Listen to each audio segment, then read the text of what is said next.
Salam damai sejahtera bagi kita semua. Bersama saya Pendeta Jandri Tumangger akan membawakan ringkasan pelajaran Sekolah Sabat dari pelajaran yang berjudul Bangsa-Bangsa bagian yang kedua melalui program Ini Baru Terang. Saya akan membawakan pendahuluan untuk menuntun kita masuk kepada pelajaran Sekolah Sabat kali ini. Pelajaran minggu ini berfokus pada pemahaman tentang konsekuensi kejatuhan dan pilihan manusia terhadap pemerintahan di dunia ini dan juga terhadap pemerintahan Tuhan.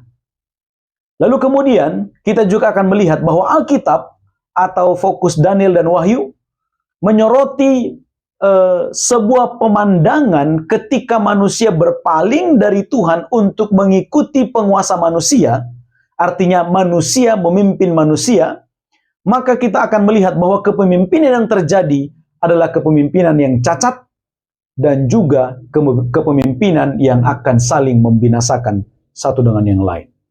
Ini menjadi sebuah peringatan kepada kita bahwa hal yang sama juga masih relevan terjadi hingga saat ini. Mari kita perhatikan tabel ini sebagai rangkuman dari seluruh pelajaran Sekolah Sabat untuk minggu ini. Di bagian atas ada kitab, kemudian ada alat peraga, kemudian ada fokus kepada dan juga makna. Di kitab Kejadian pasal 2, ini pelajaran hari Minggu, alat peraga yang digunakan adalah pohon pengetahuan. Fokus yang ingin disampaikan adalah tentang perintah Tuhan. Makna yang harus kita peroleh adalah tidak semua pengetahuan membawa kebaikan. Itu sebabnya dalam Kejadian pasal 2 ayat 16 dan 17, manusia itu dilarang untuk makan buah pohon pengetahuan baik dan jahat. Karena tidak semua pengetahuan baik untuk diketahui. Yang lebih ditekankan adalah penurutan atau ketaatan kepada perintah Tuhan. Bangsa Israel, oleh karena mereka melihat keadaan bangsa lain, muncul dalam pemikiran mereka dan pengetahuan mereka bahwa mereka juga harus meminta raja. Padahal permintaan mereka sebetulnya sedang menolak Tuhan yang sedang memerintah mereka secara langsung. Inilah fokus pelajaran untuk hari Minggu. Kemudian, fokus pelajaran untuk hari Senin. Dalam Daniel pasal 2 ayat 35, ayat 31 sampai 35. Alat peraga yang digunakan adalah patung dalam mimpi Nebukadnezar. Fokusnya adalah tentang kerajaan dunia dari sejarah yang sudah terjadi hingga nanti akhir zaman. Kemudian maknanya adalah ketika manusia berkuasa berusaha menggantikan kuasa Tuhan dalam memerintah, maka akibatnya adalah keadaan semakin kacau, semakin buruk, perebutan kekuasaan terjadi, perpecahan terjadi, dan lain sebagainya. Hal ini juga senada dengan pelajaran hari Selasa, fokus pelajaran Daniel pasal 7. Tetapi alat peraganya adalah binatang yang keluar dari laut dalam penglihatan Daniel. Fokusnya sama tentang kerajaan dunia, mulai dari sejarah yang terjadi hingga nanti akhir zaman. Maknanya juga sama seperti Daniel pasal yang kedua, yaitu ketika manusia berkuasa, maka penindasan yang terjadi. Daniel pasal 2 paralel dengan Daniel pasal 7.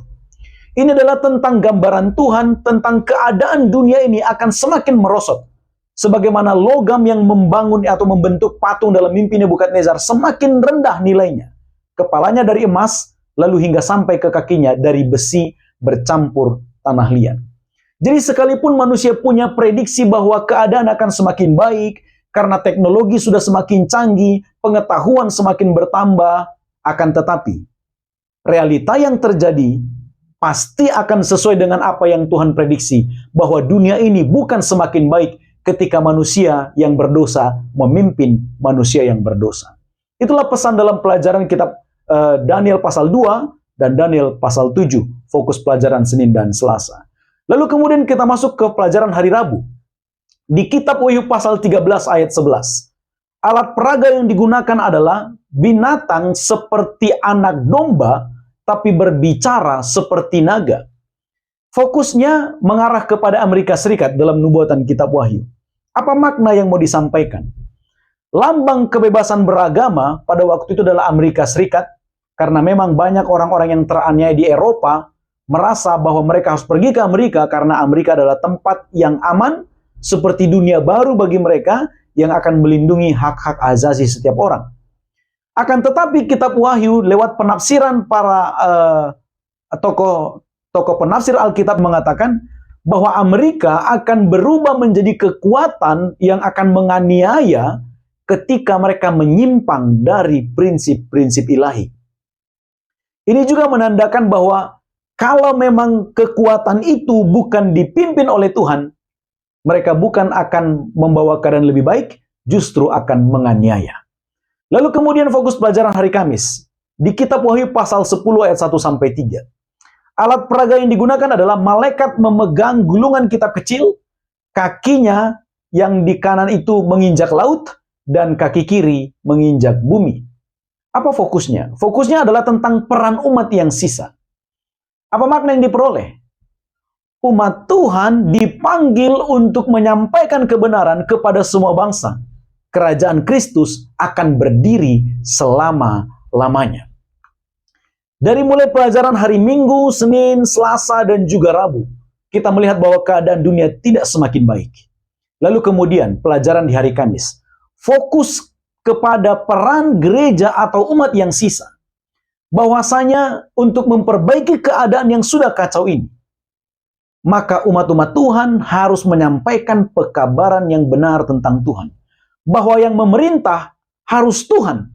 Karena selama manusia memerintah manusia, yang terjadi adalah kekacauan, saling membinasakan, saling menghancurkan. Dan ketika Tuhan yang memerintah, keadaan akan menjadi baik. Dan situasi akan sangat menyenangkan untuk seluruh ciptaan Tuhan.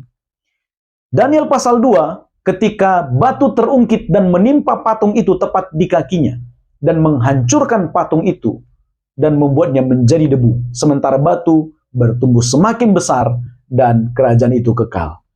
Hal ini membuat kita semakin yakin bahwa apa yang Tuhan sudah sampaikan lewat nubuatan dalam kitab Daniel harusnya membuat kita semakin pasti dalam kesetiaan kita kepada Tuhan.